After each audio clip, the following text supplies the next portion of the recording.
Hello guys, welcome back to my channel Vini's voice.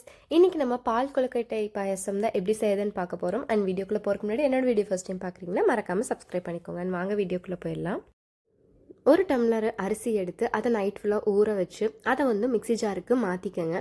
மாற்றிட்டு இந்த மாதிரி பதம் வர வரைக்கும் நல்லா அரைச்சிக்கோங்க. அதாவது இன்னும் கொஞ்சமே கெட்டியாகணும்னு நினச்சிங்கன்னா நீங்கள் மறுபடியும் கூட நீங்கள் அரிசி ஆட் பண்ணிக்கலாம். இந்த பதம் வரணும். இதை வந்து ஒரு சாஃப்டான ஒரு கிளாத் இல்லை வடிகட்டுற மாதிரி ஒரு துண்டோ ஏதோ ஒன்று இருந்தால் அதில் வந்து இந்த மாதிரி நல்லா ஊற்றிட்டு இந்த கன்சிஸ்டன்சி கண்டிப்பாக இருக்கணுங்க. அதுக்கப்புறம் இதை வந்து நல்லா பிழிஞ்சு விட்டுருங்க. பிழிஞ்சு விட்டுட்டிங்கன்னா அதில் இருக்க அந்த எக்ஸஸ் தண்ணி இதெல்லாமே வந்து வந்துருச்சுன்னா உங்களுக்கு கொழுக்கட்டை வந்து நல்ல ஒரு டெக்ஸ்சரில் கிடைக்கும். ஸோ அதனால் இந்த ப்ரொசீஜரை ஸ்கிப் பண்ணிடாதீங்க. பிழிஞ்சு விட்டுட்டு இந்த மாதிரி ஒரு ஃபைனலாக ஒரு தடவை திருப்பி போட்டும் மறுபடியும் நல்லா அந்த உறிஞ்சி எடுக்கிற மாதிரி ஒரு கிளாத்தாக பார்த்து நீங்கள் இது பண்ணிக்கோங்க. அதில் பார்த்தீங்கன்னா ஒரு கையளவு இங்கே காமிக்கிற அளவுக்கு ஒரு உருண்டை இல்லைன்னா 2 உருண்டை கணக்குக்கு நீங்கள் வந்து அதை தனியாக எடுத்து வச்சுக்கோங்க ஒரு பவுலில். அதில் வந்து கொஞ்சம் கொஞ்சமாக தண்ணி ஆட் பண்ணி இந்த பதத்துக்கு நல்லா வந்து அதை வந்து கலக்கி எடுத்துக்கோங்க.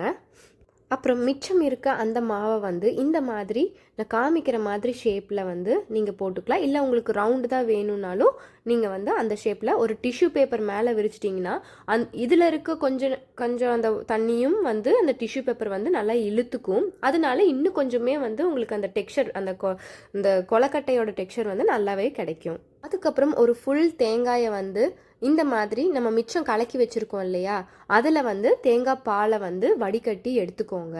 ஃபுல் தேங்காயும் நான் வந்து பாலாக எடுத்துக்கிறேன். அதுலேயே கலந்துருக்கேன். மாவு ஃபஸ்ட்டு கலவை நம்ம தண்ணி ஊற்றி கலக்கி வச்சுருந்தோம் இல்லையா, அதுலேயே இந்த தேங்காய் பாலையும் அதில் ஊற்றிக்கலாம். ஊற்றினதுக்கப்புறம் நீங்கள் செய்யக்கூடிய அந்த பாத்திரத்தில் இந்த 2 கலவையும் உள்ளே ஊற்றிக்கோங்க. தண்ணி அதுக்கப்புறம் நீங்கள் கலக்கவே வேண்டாம். அதுக்கப்புறம் தான் மெயினாக நீங்கள் என்ன பண்ணணும்னா இந்த மாதிரி கலக்கி விட்டுக்கிட்டே இருக்கணும். அதாவது ஒரு 10லேருந்து ஒரு 15 நிமிஷம் போல் நீங்கள் கலக்கிட்டே இருக்கும்போது அந்த கன்சிஸ்டன்சி வந்து டோட்டலாகவே உங்களுக்கு மாறும். பார்த்தீங்களா, இந்த மாதிரி கன்சிஸ்டன்சி வரும் உங்களுக்கு. அதுக்கப்புறம் நான் 1 கப் அளவு நான் வந்து வெல்லம் எடுத்திருக்கேன். இந்த சர்க்கரை மட்டும் உங்களுக்கு வேணுங்கிற அளவு நீங்கள் சேர்த்துக்கலாம். சேர்த்துட்டு அதையும் நல்லா கலந்து விட்டுக்கோங்க. கட்டி கட்டியாக இருந்தாலும் கரைஞ்சிரும்.